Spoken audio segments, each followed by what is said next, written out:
Hello, I'm a healthy young adult living in New York. Currently, I'm a freshman in college, but I've taken a semester off. During this break, I worked part-time at a local bar. I was diligently working there when I unexpectedly ran into my elementary school teacher, leading to an unimaginable turn of events. I'm studying culinary arts with the goal of working for a major corporation in the future. I dream of developing my own menu and obtaining a trademark for it. To brag a little, I'm 178 centimeters tall and lean. Until high school, I used to eat whatever my mom cooked, which led me to nearly reach 90 kilograms.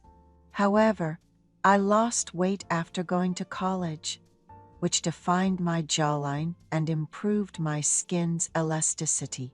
Some of my peers were so surprised by my transformation that they asked me for diet tips. Initially, it was tough to resist my favorite foods, but by reducing carbohydrates like snacks and flour, I successfully lost weight. I'm currently working at a nearby bar. My parents, who run a small business, insisted I take a break from working, especially in a challenging environment like serving at a bar. But I knew my father's business wasn't doing well. Their revenue has decreased, forcing them to lay off long-time employees and work by themselves. They only take one day off a week, which seems incredibly hard on them. My mom even knits scarves in her spare time at the business place and sells them. They're much better quality than what you find in cheap stores. She orders acrylic yarn in bulk and knits them, even while catching up with acquaintances over the phone. They love her scarves, starting with gifts before moving on to selling them. Sometimes, she even sells them on local mom cafes online. I try to help by cooking various dishes at home, which they greatly appreciate. I learned cooking by watching numerous YouTube cooking channels. Knowing how hard my parents worked to support my education, I couldn't ignore their struggles. I live in a neighborhood with a high population density, thanks to newly constructed apartment complexes. The bar where I work recently opened in one of these apartment complexes. It's popular because of its clean facilities, convenient restrooms, affordable and tasty snacks, and it's almost always full. The bar opens at 5 p.m. and a bit earlier on weekends. Although I'm supposed to serve, I sometimes help in the kitchen when it's busy. I'm proud to have saved enough money for next semester's tuition from my earnings. But you know, there's a charm to it. I've found the joy of saving money so rewarding that I started depositing into a savings account rather than spending it.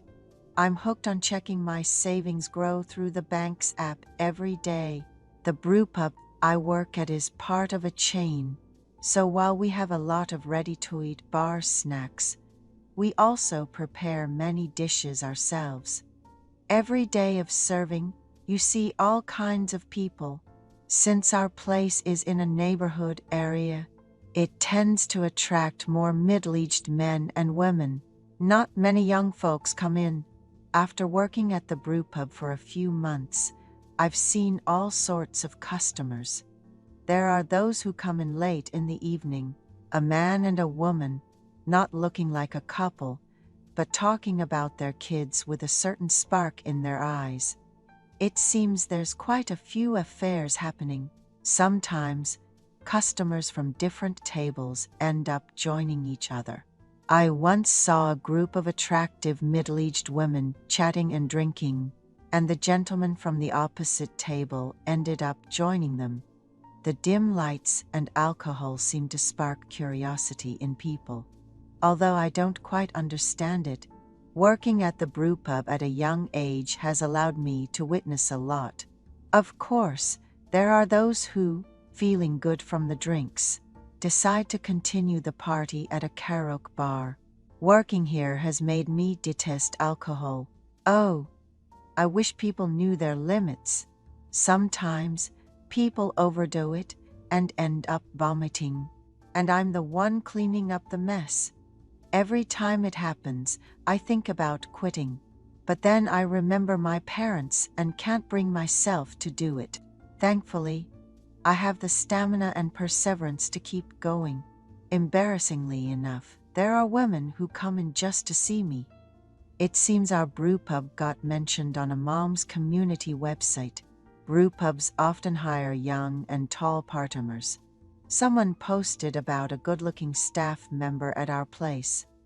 And since then, we've had a lot of middle-aged women visiting. They come out in the evening and stay until late, which has me worried about their family life. They drink heavily until closing time. Some customers even leave me tips for my hard work. The older gentlemen often ask me my age, if I'm in school, and commend me for working hard. Those days, even the boss is in a good mood. I arrive at the pub an hour before opening to clean and check the ingredients. When regulars come in, the boss sometimes makes them special snacks, which is why our place is doing quite well. There's hardly any time to sit down.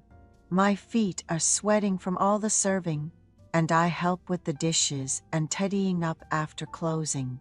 I get home after midnight, take a shower, use a massager on my swollen legs, and then go to sleep. I wake up late in the morning, prepare some food, and do some house chores that my mom couldn't get to. Something special happened a few weekends ago. It was Sunday, and I saw a familiar face. It was my 5th grade homeroom teacher, sitting with a woman. They seemed to have a lot to talk about, ordering snacks twice. When the teacher's acquaintance went to the restroom, I approached their table. "Are you Emily? I was in your class 10 years ago," I greeted her. "Oh my, could it be Thomas?"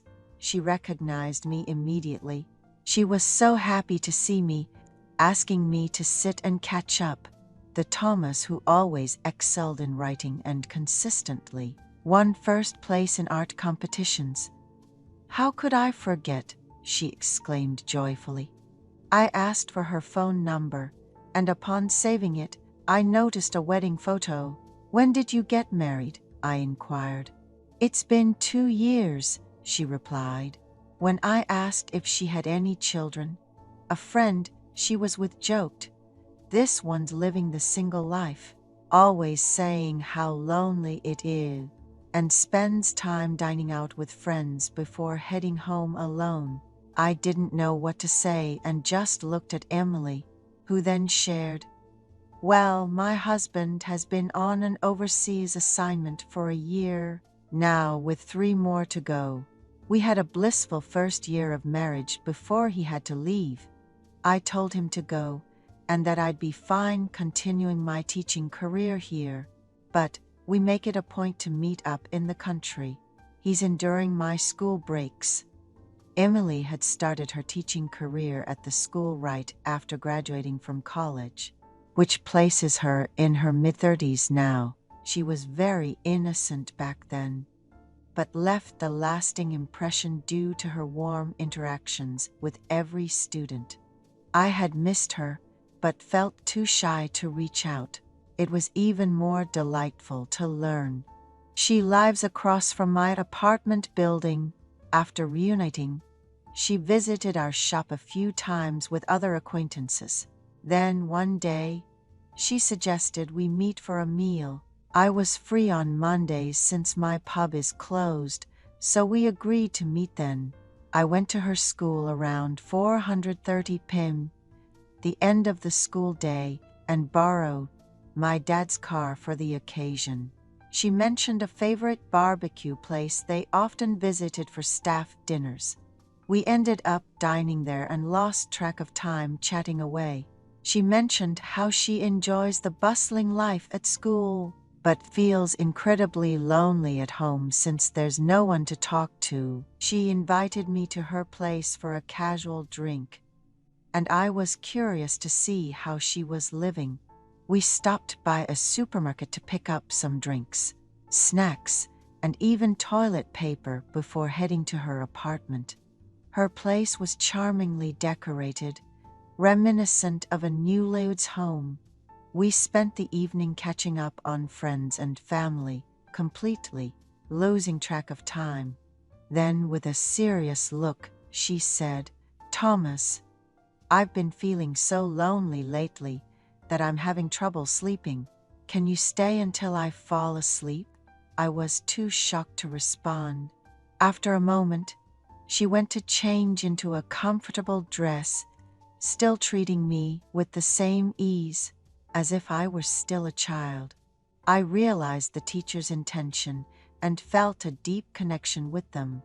After returning from a 3-month trip to my husband's country, I felt incredibly lonely. So meeting up with a former student, who's now an adult, felt wonderful. We agreed to see each other more often.